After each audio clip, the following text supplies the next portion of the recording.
لله رب العالمين وبه نستعين والصلاة والسلام على رسوله الكريم أما بعد. أعوذ بالله من الشيطان الرجيم. بسم الله الرحمن الرحيم.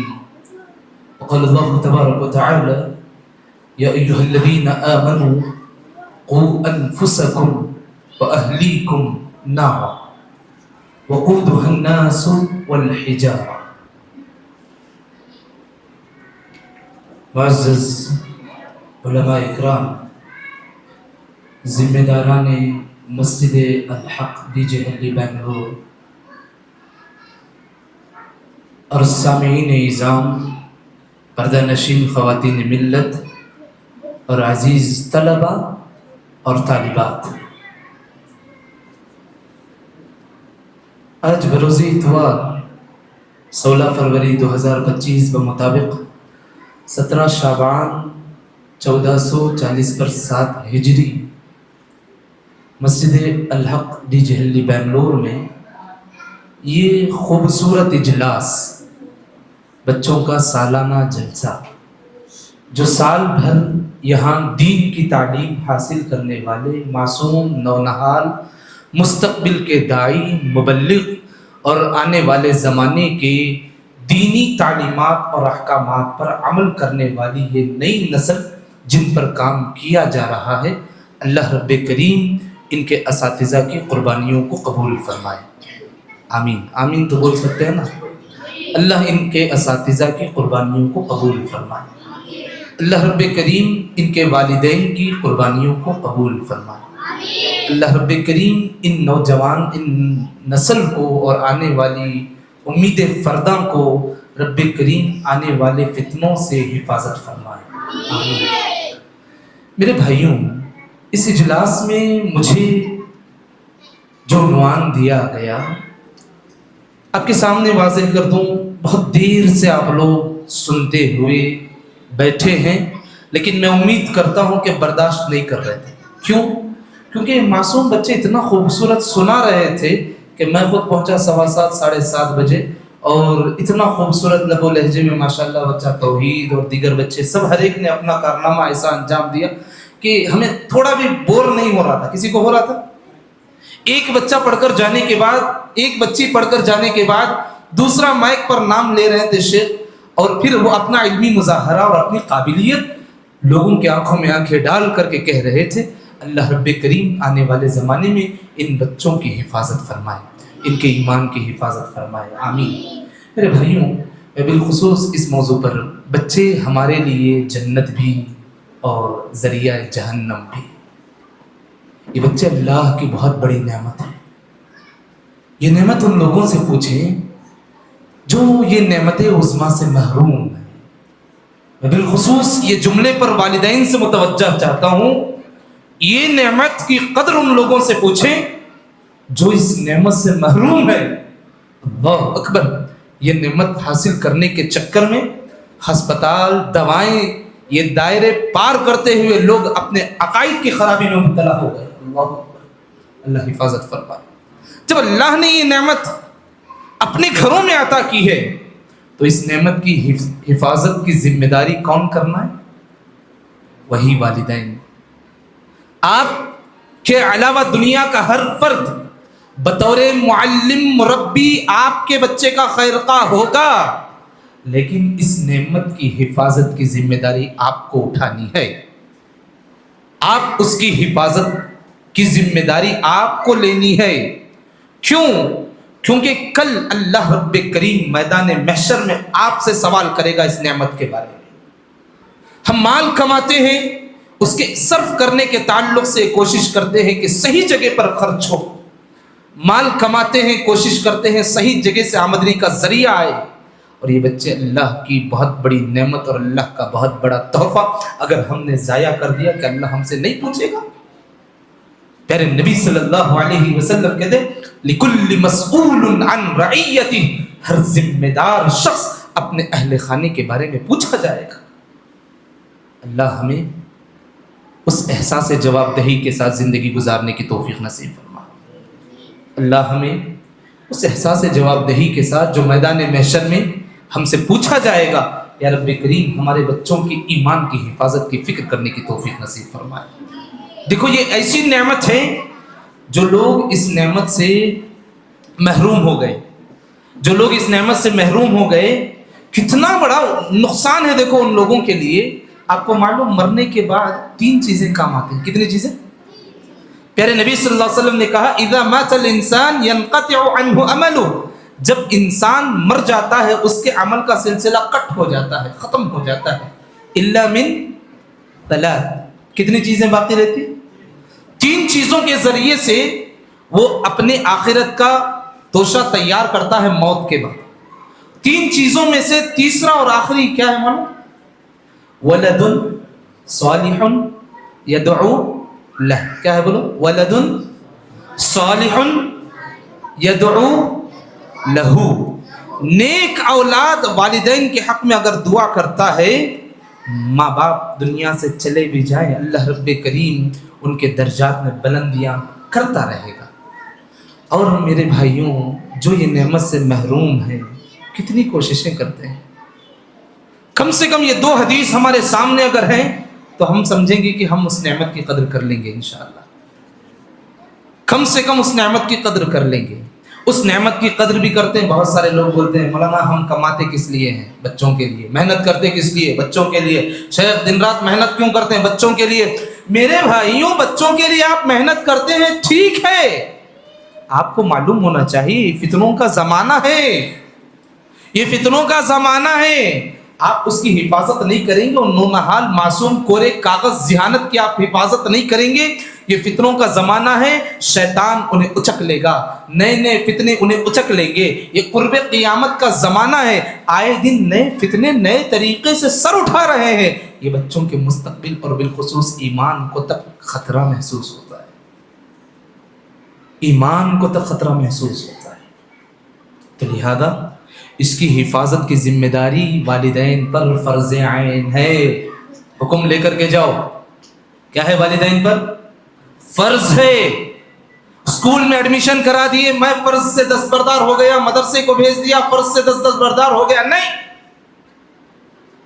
آخری وقت تک تمہیں اس احساس کے ساتھ زندگی گزارنا ہے کہ کہیں میرے بچے، میری نسل، میری ذریت کے ایمان پر فتنہ پرور لوگ، فتنہ پرور شیاطین حملہ نہ کر دیں۔ یعقوب علیہ السلام جن کی دلیل ہمارے سامنے ہے، بہت جلیل القدر پیغمبر، خاندان نبوت ہے، جن کے اہل خانے میں نبیوں کا سلسلہ ہے، آخری وقت میں اپنے بچوں سے معاہدہ کر رہے ہیں، اللہ اکبر، میرے جانے کے بعد بھی توحید پر قائم رہو گے نا؟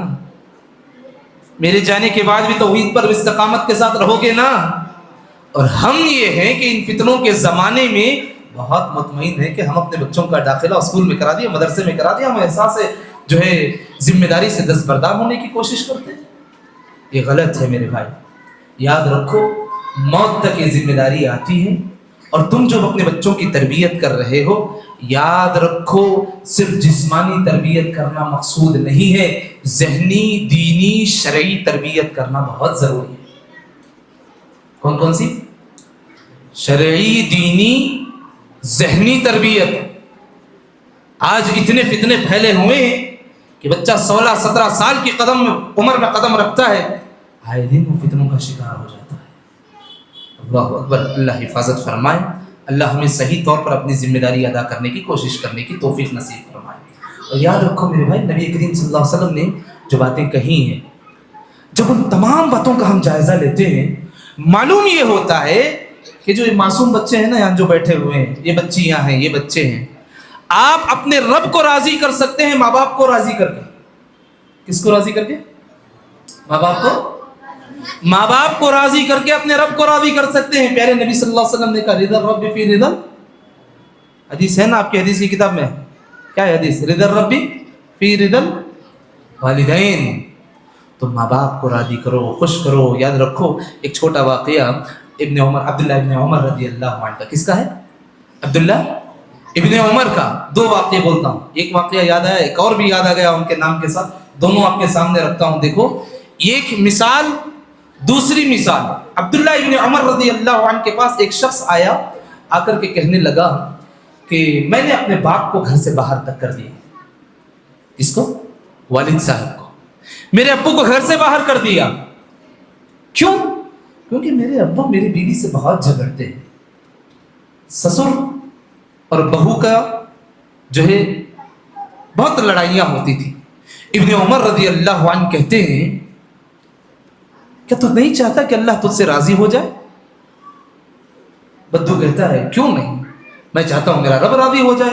ابن عمر رضی اللہ عنہ مشورہ دیتے ہیں جا پہلی فرصت میں جا کر کے اپنے والد کو اپنے گھر لے کر گیا. کون عبداللہ ابن عمر ہے؟ یہ وہی عبداللہ ابن عمر ہیں جن کے والد عمر بن خطاب رضی اللہ عنہ سے مشہور ہیں. عمر بن خطاب رضی اللہ عنہ اپنے بچوں کی حفاظت, اپنے بچوں کی تربیت کس طریقے سے کرتے تھے, بڑی مایہ ناز مثال ہے. خلیفہ ثانی کون ہے؟ دوسرے خلیفہ کون؟ بولو دوسرے خلیفہ کون؟ عمر بن خطاب رضی اللہ عنہ. کیسی خلافت رہی ان کی؟ قیامت کی صبح تک بھی اگر حکمرانوں کی بات کریں تو عمر بن خطاب کا نام ضرور آئے گا انشاءاللہ. ایسے جلیل القدر صحابی رسول جن کی فضائل, جن کی منقبتیں پیارے نبی صلی اللہ علیہ وسلم کی زبانی ہوئی ہے, جن کی رائے کچھ ایسی ہوتی کہ اللہ رب کریم ساتوں آسمانوں سے تائید ہوتی تھی. اللہ اکبر. خلافت کے دوران آخری عمر میں عمر بن خطاب رضی اللہ عنہ کو جب حملہ کر دیا گیا, اس وقت صحابہ کے مابین مشورہ ہوا, بولے کہ عمر بن خطاب کے بعد خلیفہ کون بنیں گے؟ بعض صحابہ نے مشورہ کیا دیا, اپنے بیٹے کو بنا دو. کیا بولے؟ اللہ اکبر. ہم اور آپ اور آج کا سماج ہم دیکھتے ہیں تھوڑی سی ذمہ داری کیا ملتی ہے کہ اپنے پورے خاندان کو سیاست میں, اپنے پورے خاندان کو جو ہے اس میں لگا دیتے تھے. عمر بن خطاب رضی اللہ عنہ بڑے دور اندیش تھے کہ یہ ذمہ داری میں نے بڑے احساس ذمہ داری کے ساتھ ادا کی ہے. بھری محفل میں کہتے ہیں اس کو تم خلیفہ ماننا چاہتے ہو جسے طلاق دینے کا طریقہ نہیں آتا. طلاق دینے کا واقعہ بھی پیارے نبی کے دور میں ایک لمحے کا واقعہ تھا, وہ بڑا مختصر واقعہ تھا, وہاں نہیں جائیں گے, یہیں تک رکیں گے انشاءاللہ. لیکن ہم اور آپ کیا کرتے ہیں اپنے بچوں کو؟ دنیا جہاں مفاد کی طرف رہنمائی کرتی ہے, جہاں ان کا ایمان لٹ رہا ہے, عبادتیں ضائع ہو رہی ہے, اخلاق بگڑ رہا ہے, معاملات بکھر رہے ہیں, ہم بے فکر ہو کر کے اپنے بچوں کو اس جلتے ہوئے آگ کے حوالے کر دیتے ہیں. سب سے بڑا ظالم باپ, سب سے بڑی ظالم ماں ہوتی ہے کہ ایسے حالات میں بچوں کو بے بس چھوڑتے ہیں. میرے بھائیوں, اللہ کا شکر کتنا بھی ادا کر لو بھائی, بہت کم ہے. یہ اللہ کی بہت بڑی نعمت اللہ نے دے دی ہے آپ کو, اس کی حفاظت کرو. اب کرنا کیا ہے بھائی؟ اللہ نے والدین بنا دیا ہے, بچے دے دیے ہیں, کرنا کیا ہے؟ 3 باتیں بولتا ہوں. کتنی باتیں کریں گے عمل انشاءاللہ؟ 3 باتیں بولتا ہوں, یہ ذمہ داری ہے ہماری, قیامت تک آنے والے ماں باپ کی ذمہ داری ہے. پہلی ذمہ داری کیا معلوم؟ بچوں کے لیے دعا کرو. کیا کرنا؟ بارک اللہ, اللہ آپ لوگوں کو ہمیشہ خوش رکھے. میں ماں باپ سے درخواست کرتا ہوں جانے انجانے میں بچوں کو بددعا نہ دے. بچوں کو بددعا دینا ہمارے محلے اور بالخصوص اس علاقے میں بہت زیادہ دیکھنے کو ملتا ہے. پیرنٹس ٹیچرز میٹنگ میں جاتے ہیں, بچوں کی کچھ غلطیاں ٹیچرز اجاگر کر دیتی ہیں, نعوذ باللہ وہیں کھڑے کھڑے اتنی بددعائیں دیتی ہیں مائیں, اتنی بددعائیں دیتا ہے باپ کہ میری عزت کا سوال, میرے اسٹیٹس کا سوال, میرے مقام کا سوال. میرے بھائیوں, بچے کی زندگی تمہارے عزت اسٹیٹس سے بڑھ کر کے ہے. کبھی بددعا نہیں دینا بچوں کو. یہ پہلی غلطی ہم کرتے ہیں, بچوں کو بددعا دے کر کے ان کے مستقبل کے ساتھ, ان کی زندگی کے ساتھ, ان کے تقدیر کے ساتھ, ان کے آنے والے ایام کے ساتھ ہم اس کو بگاڑنے کی کوشش کرتے ہیں. پہلی غلطی کرتے ہیں. وعدہ کرو آپ بوڑھے ہو جائیں, آپ کے بچے نافرمان نہیں ہوں گے انشاءاللہ. آپ بوڑھے ہو جائیں, آپ کے بچوں سے تھوڑی بھی تکلیف ہو, کبھی بچوں کو بددعا نہیں دیں گے انشاءاللہ. نہیں دیں گے نا انشاءاللہ. دعا کرو ہمیشہ, ربنا ہب لنا من ازواجنا وذریاتنا قرۃ, کیا ہے دعا؟ قرۃ اعین. اے اللہ یہ میرا اہل خانہ, یہ میرا گھرانہ, یہ میرے بچوں کو میری آنکھوں کا ٹھنڈک بنا. دنیا میں بھی دیکھوں تو سکون ہو, اور محشر میں کھڑا رہوں تو ان کے ذریعے سے سکون حاصل ہو جائے. اللہ ہمیں ہماری نسل کو، ہماری اولاد کو، ہماری ذریت کو دنیا اور آخرت میں آنکھوں کا ٹھنڈک بنائے، آمین۔ یہ پہلا کام کرنا ہے۔ دوسرا کام کیا کرنا ہے؟ میرے بھائیوں، ایک بات بتاؤں آپ کو، ہم جس زمانے سے گزر رہے ہیں، یہ جو کووڈ کے بعد کے ایام ہے، مانا کہ معاشی استحکام بہت کمزور ہو گیا ہے، لیکن جانے انجانے میں بھی حرام کمائی کے ذریعے سے اپنے بچوں کی پرورش نہ کرو۔ اس کے ذریعے سے، حرام کے ذریعے سے اپنے بچوں کی پرورش نہ کرو۔ حلال کا ایک دانہ ہی صحیح آپ اپنے بچوں کو کھلاؤ۔ یاد رکھو، پیٹ بھر کے نہ صحیح، آدھا پیٹ، آپ زیادہ پیٹ بھر کے نہ کھاؤ، کوئی مسئلہ نہیں، لیکن حرام کے لقموں کا بڑا نقصان ہے۔ ایک واقعہ سناتا ہوں۔ مائیں عائشہ صدیقہ رضی اللہ عنہ پیارے نبی صلی اللہ علیہ وسلم سے عرض کرتی ہیں، یا رسول اللہ، میرے پاس ایک مسکین عورت آئی، غریب عورت آئی، اس کے پاس 2 بیٹیاں تھیں۔ کتنی بیٹیاں؟ 2 بیٹیاں تھیں، بہت چھوٹی تھی۔ جب وہ میرے پاس آئی، میں نے اس عورت کو 3 کھجور دیے۔ کتنے کھجور؟ بیٹیاں کتنی؟ 2 بیٹیاں۔ مائیں عائشہ صدیقہ رضی اللہ عنہ کہتے ہیں، میں نے اس عورت کو 3 کھجور دیے، اور یہ کھجور دیکھ کر کے وہ چھوٹے چھوٹے معصوم بچیاں بلکنے لگی۔ وہ ماں جو دل برداشتہ ہو کر کے ایک کھجور اس کے ہاتھ میں، ایک اور کھجور اس کے ہاتھ میں دے دی۔ بچہ کتنا؟ 1 کھجور۔ مائیں عائشہ صدیقہ رضی اللہ عنہ کہتی ہیں، وہ عورت وہ 1 کھجور لے کر کے اپنے منہ کے قریب لے کر کے گئی کہ پھر سے یہ 2 بچے بلکنے لگے اس 1 کھجور کو لینے کے لیے، اور پھر مائیں عائشہ رضی اللہ عنہ کہتی ہے، وہ مسکین عورت وہ 1 کھجور کے 2 حصے کر کے اپنی دونوں بیٹیوں کو کھلا دیتی ہے۔ یہاں تک ہو گیا۔ یہ واقعہ مائیں عائشہ صدیقہ رضی اللہ عنہ اللہ کے نبی محمد رسول اللہ صلی اللہ علیہ وسلم کے سامنے رکھتی ہے۔ معلوم ہے پیارے نبی صلی اللہ علیہ وسلم کیا کہتے ہیں یہ واقعہ سننے کے بعد؟ پیارے نبی صلی اللہ علیہ وسلم کہتے ہیں، ان اللہ قد وجب لها بها الجنہ، اللہ رب کریم اس عورت کے اس ایک عمل کے ذریعے سے اس عورت پر جنت واجب کر دی ہے۔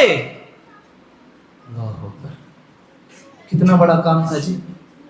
ماں باپ تو پوری زندگی قربانیاں دیتے ہی ہیں بچوں پر، اور پیارے نبی صلی اللہ علیہ وسلم کہتے ہیں کہ من عال جاریتین، کسی کی 2 لڑکیاں ہیں، بہت سارے ہیں ماشاءاللہ، کسی کی 2، کسی کی 3، کسی کی 4۔ پیارے نبی صلی اللہ علیہ وسلم کی روایت سنو۔ پیارے نبی صلی اللہ علیہ وسلم 2 روایتیں ہیں، ایک روایت میں کہتے ہیں جس کی 2 لڑکیاں ہیں، یہاں تک کہ وہ بلوغت کو پہنچ جائے اس کی اچھی تربیت کرتا ہے۔ پیارے نبی صلی اللہ علیہ وسلم کہتے ہیں، جاء یوم القیامہ انا وہو، میں اور وہ 2 لڑکیوں کا باپ اس طرح رہیں گے۔ کیسے رہیں گے؟ قریب قریب رہیں گے۔ اللہ اکبر۔ اور تیسری ایک حدیث ہے، پیارے نبی صلی اللہ علیہ وسلم کہتے ہیں جس کی 3 لڑکیاں، کتنی لڑکیاں؟ 3 لڑکیاں ہیں، 3 بچیاں ہیں، فصبر علیہن، اس بچیوں کو پالنے کے سلسلے میں وہ صبر کرتا ہے، مشکلات جھیلتا ہے، وَأَطْعَمَهُنَّ، اس کو اچھے طریقے سے حلال روزی مہیا کرتا ہے، کھلاتا ہے، وَسَقَاهُنَّ، اس کو پلاتا ہے، وَكَسَاهُنَّ، اس کو پہناتا ہے۔ پیارے نبی صلی اللہ علیہ وسلم کہتے ہیں، کن لہو حجابا من النار یوم القیامہ، میدان محشر میں اس کا یہ عمل جہنم سے بچنے کا ذریعہ بن جائے گا۔ اللہ جن کو 2 بچیاں دی ہیں، 3 بچیاں دی ہیں، اللہ رب کریم یہ فضیلت حاصل کرنے کی توفیق نصیب فرما، آمین۔ اور حرام سے اپنے بچوں کو اتنا بچاؤ، اتنا بچاؤ، اتنا بچاؤ۔ پیارے نبی صلی اللہ علیہ وسلم کے سامنے صدقے کے کھجور پیش کیے گئے، معصوم بچہ اٹھا کر کے اپنی زبان میں رکھ لیتا ہے، پیارے نبی صلی اللہ علیہ وسلم حکم دیتے ہیں کہ کھجور کو باہر نکالو۔ معصوم بچہ ہے، ایسے نہیں کہ بچہ اٹھا لیا کھا لیا چل جائے گا۔ اور اتنا ہے کہ پیارے نبی صلی اللہ علیہ وسلم نے کہا، لا يدخل الجنہ جسد غذی بالحرام، جو حرام کے لقموں سے پروان چڑھتا ہے، خون گوشت پوست بنتا ہے، اللہ رب کریم ویسے جسم کو جنت میں داخلہ نہیں دیتا۔ ویسے جسم کو کہاں داخلہ نہیں؟ جنت میں۔ تو لہذا ہم اپنے ہاتھوں سے خود بھی جہنم کی تیاری نہ کریں، بچوں کو جہنم کا ذریعہ نہ بنائیں۔ یہ دوسرا کام کرنا ہے۔ کتنے کام بولا تھا میں وہ کرنے کے لیے؟ 3 کام۔ کتنے ہوئے اب تک؟ پہلا کیا کام ہے؟ دعا کریں گے۔ دوسرا، حلال کے ذریعے سے ان کی پرورش، تربیت سب کچھ کریں گے۔ تیسری جو چیز ہے، جسمانی تربیت تو ہم حلال ذریعے سے کر رہے ہیں، دینی تربیت کی فکر کرنا ایک ماں باپ پر بہت بڑی ذمہ داری ہے۔ اس کی تفصیلات سنیں گے یا رک جائیں گے؟ کون کون سننا چاہتے ہیں؟ سامعین سنیں گے انشاءاللہ؟ کیونکہ آپ مغرب سے بیٹھے ہیں، شیخ نے کہا شیخ 10 منٹ میں ختم کر دیجئے، تو میں اس لیے آپ سے اجازت لے رہا ہوں. اگر آپ لوگ سن رہے ہیں تو انشاءاللہ کچھ احادیث، کچھ دلائل آپ کے سامنے رکھتا ہوں انشاءاللہ. ٹھیک ہے.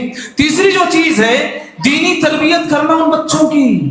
دینی تربیت کیسے کرنا ہے میرے بھائیوں؟ یہ حکم الہی ہے. حکم الہی ہے. کیا حکم الہی ہے؟ وَاعْلَمُوا أَنَّمَا أَمْوَالُكُمْ وَأَوْلَادُكُمْ فِتْنَةٌ. جان لو میرے بھائیوں، جان لو میرے، اللہ رب کریم کا فرمان ہے، جان لو بندو، أَنَّمَا أَمْوَالُكُمْ وَأَوْلَادُكُمْ فِتْنَةٌ. یہ بچے، یہ مال تمہارے لیے امتحان کا ذریعہ ہے.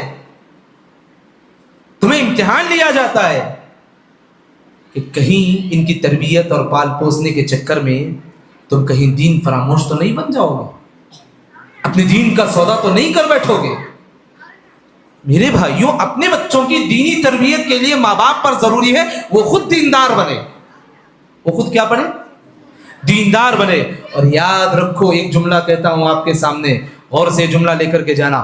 ماں باپ اگر دیندار متقی اگر ہیں، بچوں کی بلوغت سے پہلے ہی اگر وہ مر کر کے دنیا سے چلے جائیں، اللہ رب کریم اس بچوں کی حفاظت کرے گا. واضح ہے بات؟ دلیل کیا معلوم؟ موسیٰ علیہ السلام، خضر علیہ السلام کا جو واقعہ سورہ کہف میں ہم پڑھتے ہیں، وہاں اس واقعے کے دوران ایک چیز گزرتی ہے. کشتی کا واقعہ ہے، ایک بچے کو پکڑتے ہیں، قتل ہو جاتا ہے، ساری چیزیں. وہاں ایک چھوٹا سا جو ہے اس دوران واقعہ ایک چیز سورہ کہف میں رب کریم نے ذکر کیا. ایک گاؤں میں پہنچتے ہیں موسیٰ و خضر علیہ السلام، اور پہنچنے کے بعد وہاں کے گاؤں والے ان کی میزبانی نہیں کرتے، اور اس گاؤں کی ایک ٹوٹی ہوئی جھوپڑی کی جو دیوار ہوتی ہے خضر علیہ السلام درست کرتے ہیں. معلوم ہے واقعہ سارا؟ معلوم ہے نا؟ اس ٹوٹی جھوپڑی کی دیوار درست کرتے ہیں. موسیٰ علیہ السلام اعتراض کرتے ہیں، جس گاؤں والے نے ہماری میزبانی نہیں کی اس گاؤں کی ٹوٹی عمارت کی دیواریں آپ درست کرتے ہیں. اللہ اکبر. خضر علیہ السلام کہتے ہیں وہاں اس دیوار کے نیچے 2 یتیم بچوں کا سرمایہ اور مال محفوظ ہے، اور اس بچے کے ماں باپ وَكَانَ أَبُوهُمَا صَالِحًا، بڑے نیک تھے، بڑے نیک تھے. اس یتیم بچوں کی مال کی حفاظت رب کریم کس طریقے سے کر رہا ہے؟ اللہ اکبر. میرے بھائیوں، ہم اور آپ اگر نیک بن جائیں گے اللہ ہمارے بچوں کی حفاظت کرے گا انشاءاللہ. اور جب ہم نیک بن کر کے بچوں کی تربیت کریں گے، یاد رکھو ہماری زبان کی تاثیر بھی بچوں پر اثر کرے گی انشاءاللہ. اور کوئی ماں باپ یہ شکایت نہیں کرے گے میرا بچہ میری بات نہیں سنتا بول کر کے. آج ہماری شکایت یہ ہے کہ ہم خود بے دین ہوتے ہیں، اپنے بچوں کو دیندار دیکھنا چاہتے ہیں. ہم خود سنت کی خلاف ورزی کرتے ہیں، اپنے بچوں کو سنت کا موحد، سنت کا جو ہے تابعدار دیکھنا چاہتے ہیں.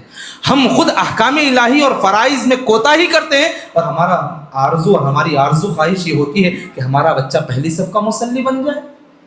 جب تک ہم خود پابند شریعت نہیں ہوں گے، بچہ کسے دیکھ کر کے دین سیکھے گا؟ جیسا کہ اس سے پہلے فاضل مقرر نے بھی کہا، یہ جو ایکٹرز ہے، یہ جو فٹ بالرز ہے، یہ جو گیمرز ہے، ان لوگوں کو بچہ دیکھ کر کے اپنی ذہنی تربیت کھو دیتا ہے. تو یہ ذہنی تربیت کو دینی تربیت کے لیے ضروری ہے کہ ہم جو ہے پہلے خود دیندار بنیں، اور پھر اپنے بچوں کو جو ہے دینداری کی تعلیم دیں. کیسے کرنا ہے دینداری کی تعلیم؟ 4 چیزیں سدھارنا. کتنی چیزیں؟ 4 چیزیں. کتنی چیزیں سدھارنا؟ 4 چیزیں. پہلا، عقیدے کو سدھارنا. کس سے سدھارنا؟ عقیدے کو سدھارنا ہے. کیوں؟ اللہ پیارے نبی صلی اللہ علیہ وسلم نے کہا کل مولود یولد علی الفطرہ، ہر پیدا ہونے والا بچہ فطرت پر پیدا ہوتا ہے، موحد پیدا ہوتا ہے. فَأَبَوَاهُ يُهَوِّدَانِهِ يُمَجِّسَانِهِ يُنَصِّرَانِهِ. ماں باپ ہوتے ہیں جو اسے نصارہ بناتے ہیں، یہودی بنا دیتے ہیں، مشرک بنا دیتے ہیں، نعوذ باللہ. عقائد کی اصلاح کی فکر، پہلی چیز. دوسری چیز کیا؟ عبادات سکھانا. نماز کیسے پڑھنا ماں باپ سکھانا. جی مدرسے والے کب تک سکھائیں گے؟ مدرسے والے سکھاتے رہیں گے جب تک عمارتیں قائم رہیں گی، جب تک لوگ رہیں گے، جب تک کام کرنے والے رہیں گے، کرتے رہیں گے. لیکن باپ جو طریقہ سکھاتا ہے، ماں جو تربیت کرتی ہے، یاد رکھو نقش پا پوری زندگی محفوظ رہ جاتی ہے. ایک زمانہ تھا ہم سنتے تھے ہمارے بڑوں سے، ہمارے ابا یہ بولتے تھے، ہمارے امی یہ بولتے تھے. بتاؤ ہمارے جنریشن کے لوگ، آنے والے جنریشن کے لوگ بولتے ہیں، ہمارے ابا بولتے کبھی حرام نہیں کھانا. بولتے کئی لوگوں کی زبانیں ہم سنیں، ہمارے بچوں کو کبھی بولے ہیں ہم یہ. ہمارے ابا بولتے کبھی نماز فجر نہیں چھوڑنا. کئی لوگوں کی زبانیں سنے ہیں بزرگوں کے. کبھی ہم اپنے بچوں کو سمجھائے ہیں؟ غلطی کہاں ہے؟ کہاں ہے غلطی؟ یہ دوسری چیز عبادت. تیسری چیز کیا سکھانا ہے؟ معاملات سکھانا. پیارے نبی صلی اللہ علیہ وسلم نے کہا بہترین نیکی وہ ہے کہ آپ کا باپ انتقال ہو جائے اور ان کے دوست رشتہ دار، باپ کے جو قریبی دوست ہیں ان سے صلہ رحمی کریں. یہ تیسری چیز سنانا، بچوں کو سکھانا، معاملات سکھانا. اور چوتھی اور آخری چیز ہے اخلاق سکھانا. کیا سکھانا؟ کتنی چیزیں سکھائیں گے دینی تربیت میں؟ 4 چیزیں. عقائد میں، عبادات میں، معاملات کیسے کرنا، اخلاق کیسے سکھانا ہے. لقمان علیہ السلام کا جو تذکرہ قرآن میں آیا ہے، 4 چیزوں کا ذکر ہوا. اپنے بیٹے کو نصیحت کرتے، لا تشرک باللہ، اے میرے بیٹے شرک نہیں کرنا. عقائد کی سدھار کرتے، عبادات سدھارتے ہیں. اور لقمان علیہ السلام اقم الصلاۃ وامر بالمعروف وانہی عن المنکر، اے میرے بچے نماز قائم کرنے والا بن جا، نیکی کا حکم دینے والا بن جا، برائی سے روکنے والا بن جا. معاملات سکھاتے ہیں، ولا تصعر خدک للناس ولا تمشی فی الارض مرحا، کبھی زندگی میں تکبر مت کر، کبھی زندگی میں لوگوں کی چاپلوسی مت کر. لقمان حکیم جی قرآن کریم نے ان کا ذکر کیا ہے. اور چوتھی چیز اخلاق سکھاتے ہیں، وقصد فی مشیک وغضض من صوتک، اے میرے بچے جب تو چل تو بڑی عاجزی کے ساتھ چل، اور جب بول تو بڑی اچھے اور اچھے انداز میں بول، کیونکہ ان انکر الاصوات لصوت الحمیر، کیونکہ جب تو گدھوں کی طرح چلا کر کے بولتا ہے، پوری آوازوں میں گدھے کی آواز سب سے ناکارہ آواز ہوتی ہے. کتنی پیاری نصیحت جی لقمان علیہ السلام کی. کم از کم مرنے سے پہلے لقمان علیہ السلام کی جو 4 نصیحتیں اپنے بچوں کو کر کے مرنا انشاءاللہ. اللہ رب کریم ہمارے بچوں کے ذریعہ بنائے ہم اپنی جنت میں ٹھکانہ بنانے کے لیے، اور جہنم میں جانے سے رب کریم ہماری حفاظت فرمائے. یاد رکھو میرے بھائی، جتنے لوگ خود گمراہ ہیں، یاد رکھو کل میدان محشر میں سوال ہوگا، کہیں ایسا نہ ہو آپ بھی ان لوگوں میں شامل ہو جائے. ربنا هؤلاء الذين غویناہم کما غوینا، یا رب کریم ہم گمراہ تھے ویسے ہی ہمارے بچوں کو بھی ہم گمراہ کر کے مرے. اللہ اکبر، بڑے ناکارہ لوگ ہیں. اللہ ہماری حفاظت فرمائے. اسی لیے یاد رکھو میرے بھائی، مرنے سے پہلے اپنے بچوں کی اچھی تربیت کرو، مرنے سے پہلے اپنے بچوں کو جو ہے دین سکھا کر کے مرو. یاد رکھو ایک اور نقطے کی بات آپ کو بتاتا ہوں، ہمارے اس محلے میں ہر گلی، ہر کوچے، ہر نکڑ اور ہر علاقے میں مدارس، مکاتب موجود ہے الحمدللہ. لیکن جائزہ آپ کو لینا ہے کہ شرعی علوم جو پیارے نبی صلی اللہ علیہ وسلم نے سکھایا، خالص دین جو 1400 سال پہلے دنیا میں آیا، وہ تعلیم ہمارے بچوں کو کون سا ادارہ دے رہا. جیسے ہم کاروبار میں انویسٹ کرنے سے پہلے جائزہ لیتے ہیں، کہیں کام جاب جوائن ہونے سے پہلے جائزہ لیتے ہیں، پہلے والا کیوں نکلا، سیلری کیسے دیتے ہیں، ساری چیزیں دیکھتے ہیں. اپنے بچوں کو وہاں داخلہ کرنے سے پہلے یہ دیکھنا وہاں قرآن اور حدیث پڑھائی جاتی ہے یا صرف قصے کہانیاں سنائی جاتی ہیں، یہ دیکھ کر کے اپنے بچوں کا داخلہ کرائیں گے انشاءاللہ. اور اگر ایک اچھا قدم آپ اٹھا لیے، سمجھو یہ بچے آپ کے لیے جنت میں جانے کا ذریعہ بن جائیں گے. اور یہ بچے خود جب آپ اس دنیا سے چلے جائیں گے، آپ مر جائیں گے، پیارے نبی صلی اللہ علیہ وسلم کی حدیث یہ تعلیم دیتی ہے کہ ایک بندہ اللہ کے حضور یہ درخواست کرے گا، یا رب کریم میں نے کچھ نیکیاں کی ہی نہیں، میرے درجات کیوں بلند ہو رہے ہیں؟ معلوم پیارے نبی کیا کہا؟ کیونکہ آپ کی اولاد آپ کے حصے میں مغفرت کی دعا کر رہے ہیں. اللہ ہمارے بچوں کو واقعی میں دیندار بنائے. اللہ ہمارے ماں باپ کو واقعی میں دینی تربیت کرنے کی توفیق نصیب فرمائے. اللہ رب کریم ہمیں جیتے جی دنیا میں جنت حاصل کرنے کے جو ذرائع ہیں حاصل کرنے کے اللہ ہمیں توفیق نصیب فرمائے. یا رب کریم ہماری اولاد کو، ہماری ذریت کو، ہماری نسل کو فتنہ ہمارے لیے بننے سے ہماری حفاظت فرمائے. آمین یا رب العالمین. وصلی اللہ علی النبی وآلہ وصحبہ اجمعین. آخر میں بالخصوص شیخ محترم، ذمہ داران مسجد الحق، جنہوں نے اتنی بہترین مقام پر، بہترین جگہ پر توحید باری تعالیٰ کو نشر کرنے کے لیے جگہ کا انتخاب کیا، اللہ رب کریم ان کے والد محترم کی مغفرت فرمائے، ان کے درجات میں بلندی نصیب فرمائے. اللہ رب کریم انہیں کروٹ کروٹ جنت نصیب فرمائے. اللہ رب کریم ان کی روح کے ساتھ رحم و کرم کا معاملہ فرمائے. آمین یا رب کریم. اور جس نیک نیتی سے انہوں نے یہاں کی بنیاد ڈالی ہے، یا رب کریم ان کی نسل کو ہمت، حوصلہ، طاقت نصیب فرمائے کہ وہ یہاں رہتے ہوئے واقعی معنوں میں توحید اور سنت کی نشر و اشاعت میں کام کرتے رہے. آمین یا رب العالمین. ان اللہ یأمرکم بالعدل والإحسان یا ایھا الذین آمنوا وانفسکم واہلیکم نارا. یا رب کریم ہماری نسل کو جہنم سے بچانے کی ہمیں توفیق نصیب فرمائے. آمین. وصلی اللہ علی النبی وآلہ وصحبہ اجمعین. السلام علیکم ورحمۃ اللہ.